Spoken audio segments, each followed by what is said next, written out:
Olá, Deus abençoe a sua vida, a sua casa e a sua família e também a sua semana. Se você chegou a esse vídeo e sente confusão na mente, você passa por depressão como eu passei um dia, e tem aqui também, vou deixar na descrição o testemunho no final do vídeo, que você pode ver que para o teu caso tem jeito. O Senhor Jesus me curou para a glória dele, não que ele precise de nós para ser glorificado, mas ele usa certas situações e permite para que nos aproximemos dele. Então, se você tiver fé, vamos unir a nossa fé e você agora vai contar para o Senhor Jesus como é que você está, o que é que você está sentindo. Conte para ele. Diga: meu Pai, em nome do Senhor Jesus, eu me coloco diante do Senhor e eu estou sentindo isso, aquilo, aqui que está doendo, tenho tido esses sentimentos. Conte para ele agora como é que você está se sentindo. Se quiser parar o vídeo, fique à vontade. E agora, creia, apenas creia. Você crê? Você confia que o Senhor Jesus é capaz de curar você, de libertar você, de te dar paz, de arrancar todo o mal que estava perturbando, atrapalhando a sua vida? Então você está livre. Amém? É simples assim, é você confiar. Ah, mas eu senti, eu deixei. Não interessa o que você sente ou deixa de sentir. O que falem ou deixam de falar. Creia. Amém? Seja curado, livre e abençoado em nome do Senhor Jesus. Vamos a essa mensagem forte, pessoal, sobre a geração que, segundo a palavra de Deus, o Senhor Jesus nos mostra que qual é a geração, descubra que geração verá o fim dos tempos, segundo a Bíblia. Mateus capítulo 24, a geração da figueira. A figueira, muitos creem, e eu creio também, que aponta para Israel. O Senhor Jesus fala que a geração que visse a figueira florescer seria a geração que veria todos os sinais do fim dos tempos. A volta do Senhor Jesus, o arrebatamento, a grande tribulação, os 7 anos do reinado do anticristo e o retorno glorioso do Senhor Jesus para vencer o anticristo e seu exército e estabelecer o seu reino milenar nessa terra. Amém? Então vamos à meditação da mensagem. Você pode acessar o site curadointerior.org.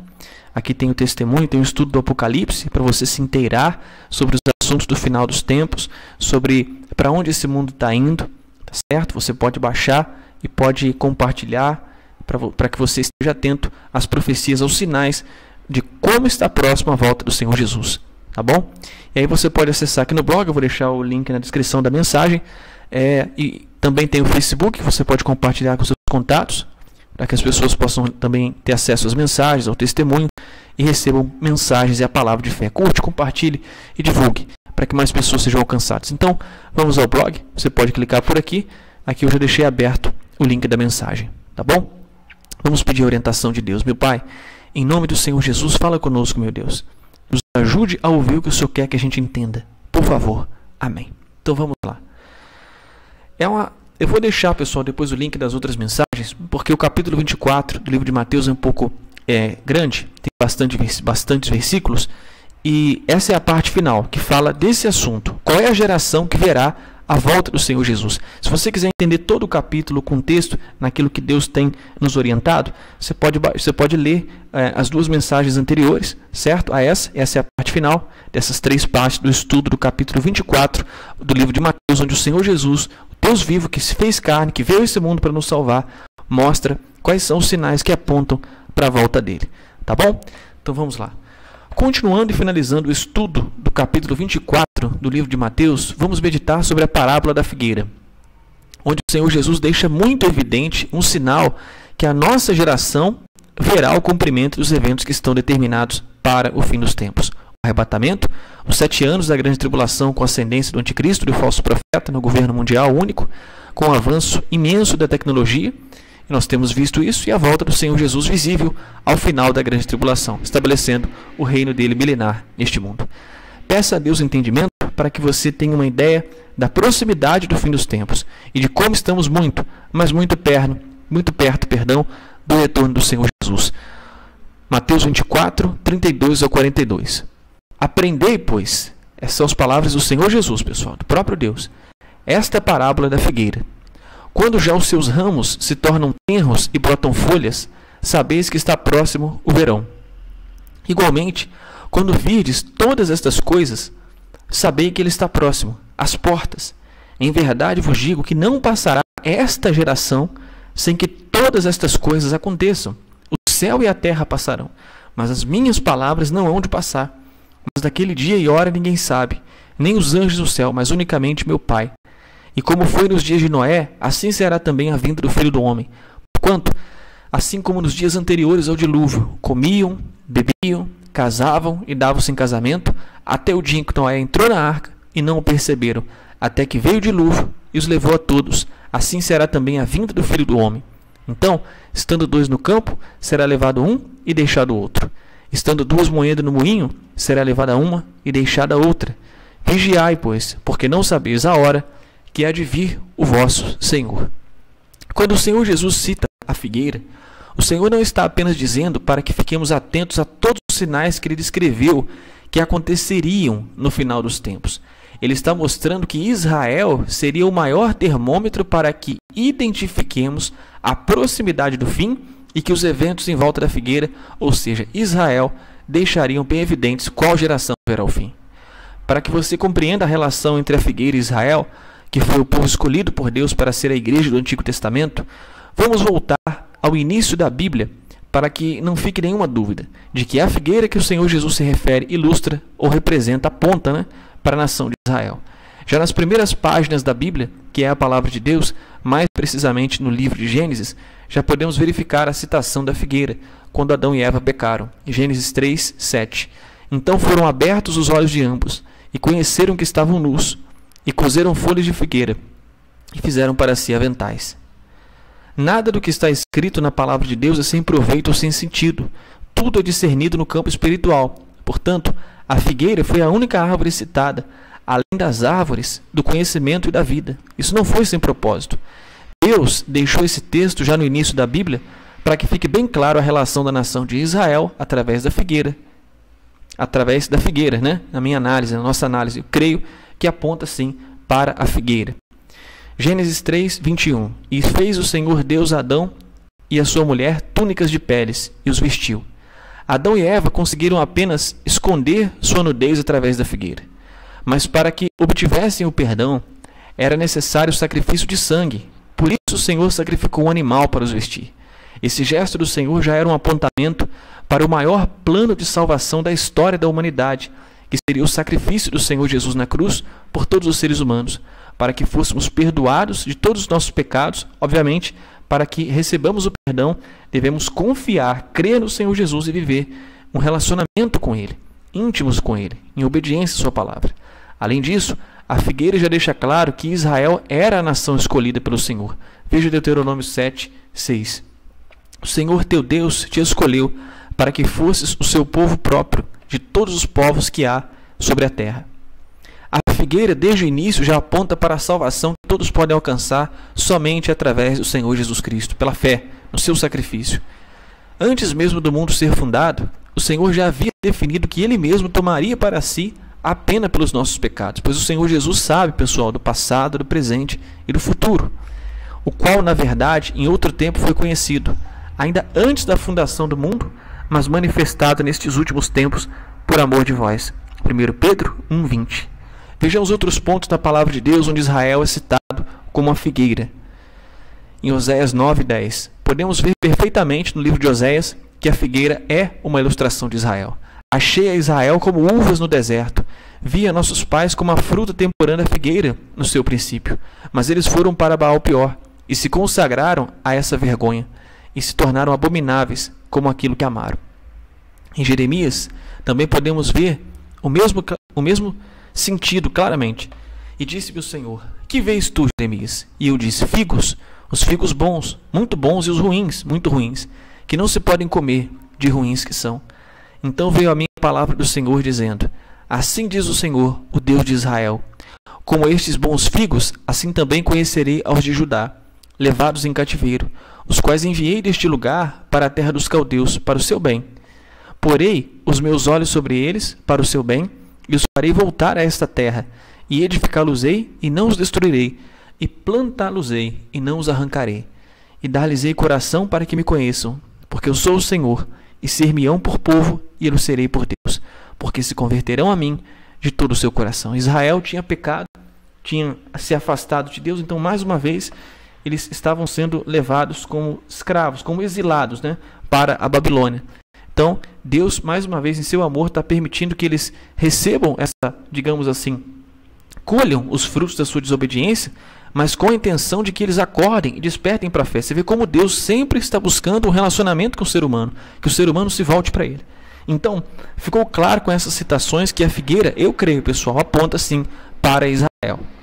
Portanto, agora que ficou muito claro que a figueira é uma ilustração de Israel em nosso entendimento, segundo a palavra de Deus, vamos analisar o que tem acontecido com Israel. Em 1948, Israel voltou a ser nação, ou seja, a figueira passou a florescer. Os judeus estavam dispersos pelo mundo e, de forma milagrosa, voltaram a ser uma nação depois de aproximadamente 2000 anos. O Senhor Jesus nos inspirou a olhar para a figueira e notar que, quando já os seus ramos se tornam tenros e brotam folhas, sabeis que está próximo o verão. Igualmente, quando virdes todas estas coisas, sabeis que ele está próximo, às portas.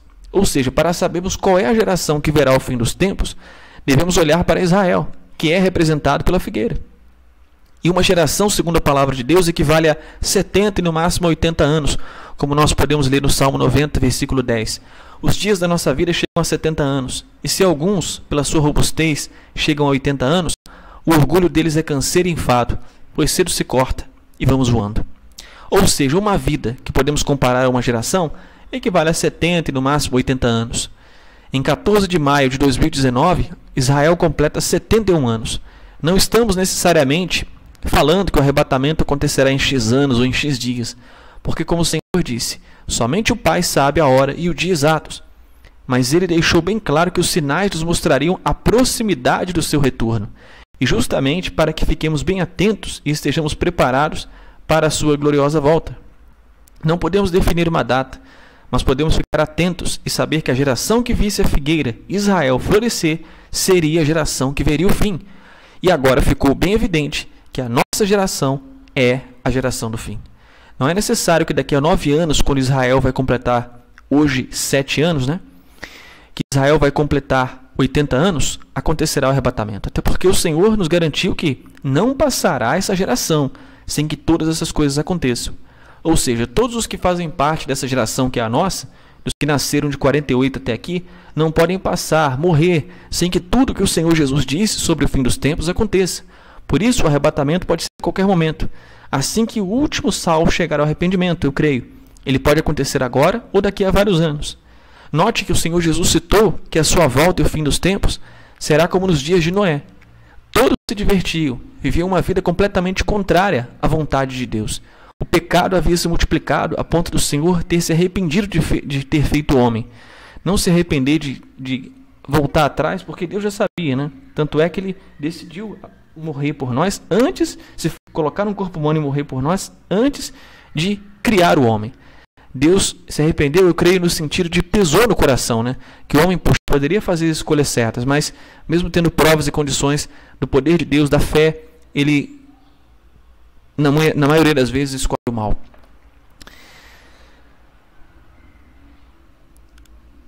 E como o pecado havia se multiplicado, a ponto do Senhor ter se arrependido de ter feito homem, nesse sentido, havia muita violência sobre a face da terra. Isso te parece familiar com os dias de hoje? E como as pessoas estavam distraídas, vivendo suas vidas completamente afastadas de Deus e maquinando somente o mal, veio o dilúvio e as pessoas foram pegas de surpresa. Mas Noé era justo diante de Deus. Por isso ele e sua família foram salvos. Nós podemos ver em Gênesis 6, do 5 ao 15. O Senhor viu que a perversidade do homem tinha aumentado na terra e que toda a inclinação dos pensamentos do seu coração era sempre e somente para o mal. Então o Senhor arrependeu-se de ter feito o homem, nesse sentido que falamos, sobre a terra, e isso cortou-lhe o coração. Disse o Senhor: farei desaparecer da face da terra o homem que criei, os homens e também os animais grandes, os animais pequenos e as aves do céu. Arrependo-me de havê-lo feito.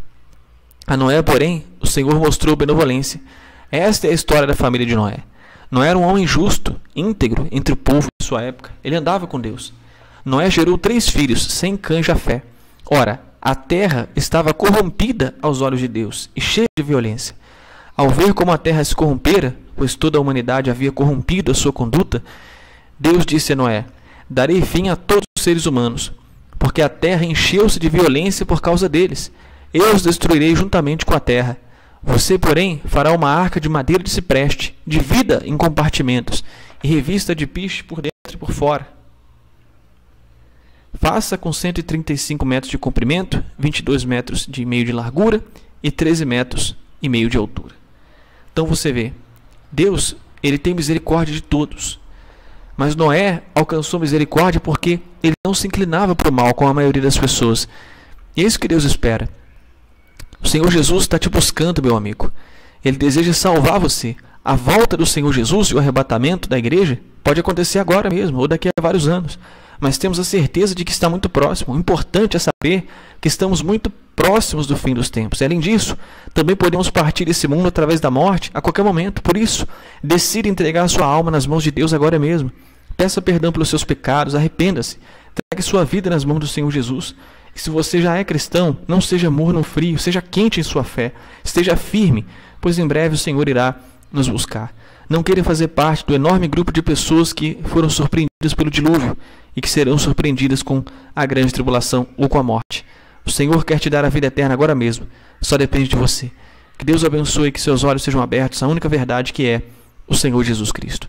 Então, meus amigos, Israel aponta claramente para o final dos tempos. Uma nação que estava dispersa, dividida, odiada por várias nações. Todo mundo sabe o que Hitler fez. E a igreja também no passado aí, né? Nós sabemos o nome. Que ela matou muitos cristãos e judeus. Então, é uma nação perseguida, porque a salvação, a palavra de Deus diz, vem dos judeus. O Senhor Jesus nasceu no povo judeu. É o povo escolhido, que rejeitou a Deus, mas que foi o povo escolhido, por meio do qual o Senhor Jesus escolheu vir a esse mundo para nos salvar. Por isso eles são tão odiados. Por isso, porque eles também rejeitaram, né, o Senhor Jesus, então eles são odiados pelo mundo. Mas são a nação escolhida. E Deus tem misericórdia, quer salvar não só os judeus, como todos nós. Mas o que fica claro é que a figueira, eu creio, aponta para Israel. E Israel floresceu de maneira milagrosa. Depois de tanto tempo, uma nação ficar dispersa pelo mundo, odiada, como eles iam conseguir manter as tradições, o idioma, eles estão querendo voltar a construir o templo, né? E o terceiro templo é o sinal da volta do Senhor Jesus também, porque o anticristo vai entrar no templo e colocar a imagem dele, vai querer ofender a Deus, mas o Senhor Jesus vai destruí-lo. E o anticristo, para você que não sabe, é um futuro governante, aquele que vai ser apontado como líder mundial em breve, que vai estar à frente desse sistema econômico, sem a moeda física, só a moeda digital, que nós já estamos vendo, né? A questão de tempo, o dinheiro físico acabar. Então veja, meu caro, os sinais, o multiplicar da ciência, como Deus revelou a Daniel, que a ciência, o conhecimento ia avançar, o saber se multiplicará. Então o amor se esfriando, como nos dias de Noé, todo mundo festejando, distraído, esfriando na fé, mesmo diante das mais incontáveis provas, como a nação de Israel, o povo está dormindo, desligado. Então acorde. Não faça parte do grupo de pessoas que vai, infelizmente, partir desse mundo, morrer sem o Senhor Jesus. Porque sem o Senhor Jesus, a sua alma ela é descolada do seu corpo e vai para o inferno. Os demônios levam para o inferno na hora.